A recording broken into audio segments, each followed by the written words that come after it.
क्रांतिकारी है वो सैनिक जो बॉर्डर पर ड्यूटी दे रहा है, उससे बड़ा देशभक्त कोई नहीं है। उसकी माँ से बड़ा देशभक्त नहीं जिस माँ का लाल बॉर्डर पर ड्यूटी दे रहा है। वो माँ हर दिन सोचती है कि मेरा बेटा सुरक्षित है या नहीं है। उनकी आंखें लग नहीं पाती घर पर, नींद नहीं आ पाती उस परिवार को। ये सच्चाई है। एक माँ का दर्द पूछ कर देखे। आपके परिवार में माता पिता क्या करते हैं? मेरे फादर किसान, बड़े वाले भैया आर्मी में। आर्मी में है? हाँ आर्मी में अभी है? हाँ। क्रांतिकारी है वो सैनिक जो बॉर्डर पर ड्यूटी दे रहा है, उससे बड़ा देशभक्त कोई नहीं है। उसकी माँ से बड़ा देशभक्त नहीं जिस माँ का लाल बॉर्डर पर ड्यूटी दे रहा है। वो माँ हर दिन सोचती है कि मेरा बेटा सुरक्षित है या नहीं है। उनकी आंखें लग नहीं पाती घर पर, नींद नहीं आ पाती उस परिवार को। ये सच्चाई है। एक माँ का दर्द पूछ कर देखे। आपके परिवार में माता पिता क्या करते हैं? मेरे फादर किसान, बड़े वाले भैया आर्मी में। आर्मी में है? हाँ आर्मी में अभी है? हाँ। क्रांतिकारी है वो सैनिक जो बॉर्डर पर ड्यूटी दे रहा है, उससे बड़ा देशभक्त कोई नहीं है। उसकी माँ से बड़ा देशभक्त नहीं जिस माँ का लाल बॉर्डर पर ड्यूटी दे रहा है। वो माँ हर दिन सोचती है कि मेरा बेटा सुरक्षित है या नहीं है। उनकी आंखें लग नहीं पाती घर पर, नींद नहीं आ पाती उस परिवार को। ये सच्चाई है। एक माँ का दर्द पूछ कर देखे। आपके परिवार में माता पिता क्या करते हैं? मेरे फादर किसान, बड़े वाले भैया आर्मी में। आर्मी में है? हाँ आर्मी में अभी है? हाँ।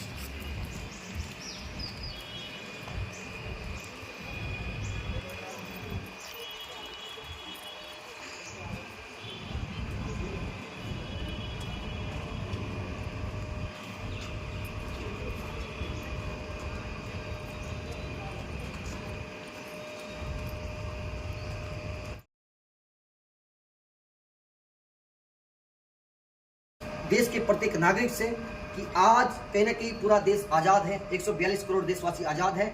इन शहीदों के कारण है, इन हीरो के कारण है, उन लाखों क्रांति को कारण है जिन्होंने देश के ऊपर कुर्बानी दी।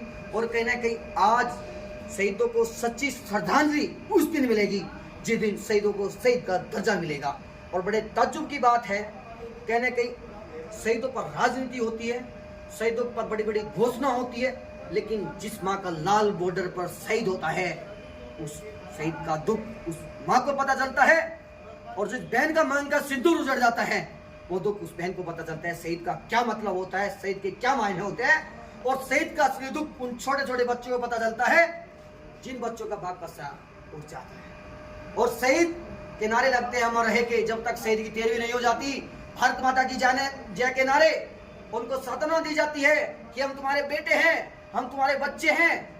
लेकिन 13वीं के बाद में सच्चाई ये है, पूरा देश जानता है शहीद परिवार को शहीद का पता लेने के लिए कोई नहीं जाता। जो नेता बड़ी बड़ी घोषणा करते हैं ये सड़क बन जाएगी, कहीं ना कहीं शहीद परिवार 4-4, 5-5 साल तक चक्कर काटते, तब जाकर सरकारी योजनाओं का लाभ मिल पाता है। धन्यवाद।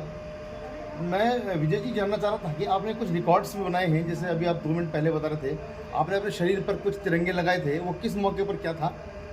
दरअसल सभी लोग देश के सभी कहने के तिरंगे बेच लगाते आल्पिन सेफ्टी पिन अपनी जेब पर। पहले ये रिकॉर्ड था मेलबर्न ऑस्ट्रेलिया में, 127 फ्लैग उन्होंने अपने देश के लगाए थे अपनी बॉडी पर, एडिस नाम था। और हमने 342 तिरंगे नवंबर 4 नवंबर को 342 तिरंगे 1 घंटा 40 मिनट में लगाकर विश्व रिकॉर्ड बना था। और मैं तो कहता हूँ सौभाग्य है ये तिरंगा 342 नहीं, अगर 1000 भी लग जाएंगे तो कोई कम नहीं है। क्योंकि वो सादा जब बॉर्डर पे एक जवान शहीद होता है वो 1000 तिरंगे से उनकी तुलना नहीं कर सकते। वो परिवार हर दिन होता है, एक माँ का आंसू 1000 तिरंगों के बराबर है। और हर वो माँ हर दिन होती है, वो बहन हर दिन होती है जिस बहन का मांग का सिंदूर जड़ जाता है। वो बच्चे हर दिन होते हैं कि मेरे डैडी आएंगे और मुझे गले से लगाएंगे, लेकिन वो नहीं आते। अभी आपने बताया कि शहीद के घर जब आप जाते हैं, किसी भी शहीद के घर, तो आप उनकी मदर को वो झंडा दे करके आते हैं, तो वो क्या करते हैं? उनका झंडा भी जो बॉडी में लगा के झंडा जाते हैं, उनको झंडा लगाते हैं। जो भी जवान शहीद हो जाता है 2019 के बाद में शहीद हो रहे हैं, उन सब के नाम बॉडी पर गूंथे जा रहे हैं। हम किसी की घोषणा के मोहताज नहीं हैं। हमने अपने शरीर को ही चलता फिरता वार मेमोरियल बना जरा दिखाएंगे आप उसको? देखिए साथियों, इसमें शहीदों के नाम इन्होंने लिखे हैं।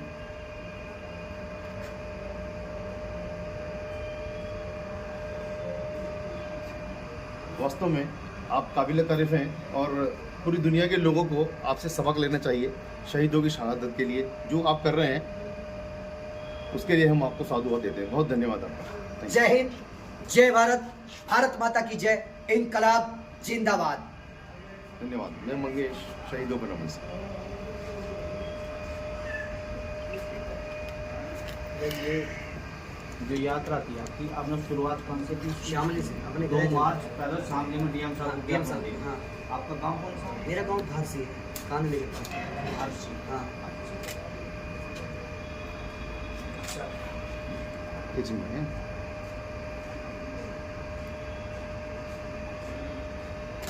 जरा पीछे जाओ। क्या चलते हो ना?